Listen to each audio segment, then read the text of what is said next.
సహోదరి సహోదరులు, మన దేవుణ్ణి ఆశ్రయించినప్పుడు, మన దేవుని మీద ఆనుకున్నప్పుడు, అలా ఆశ్రయించిన వాళ్ళు, దేవుణ్ణి ఆనుకున్న వాళ్ళు ఏ సమయంలోనైనా అపాయంలో పడినా, ఏ సమయంలోనైనా ఆపదలో పడినా, అర్ధంతరంగా ఏదో ఒక విపత్తు వచ్చి పడే తన బిడ్డలమైన మనం కొట్టుమిట్టాడుతున్నా, నిస్సహాయ స్థితిలో ఉన్నా, చేతులు కాళ్ళు ఆడని పరిస్థితిలో ఉన్నా, సైతాను వచ్చి నీ పని అయిపోయిందే, ఇంక నువ్వేం చేయగలవు అని చెప్పి ప్రశ్నిస్తున్నా, వినో, ఏ ప్రభువునైతే నువ్వు విశ్వసించావో,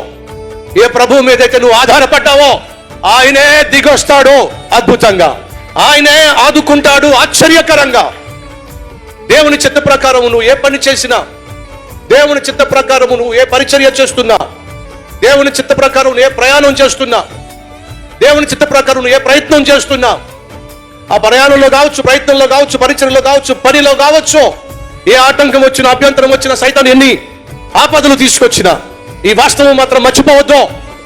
దేవుని చిత్తము చేయువాడు నిరంతరము నిలుస్తాడో,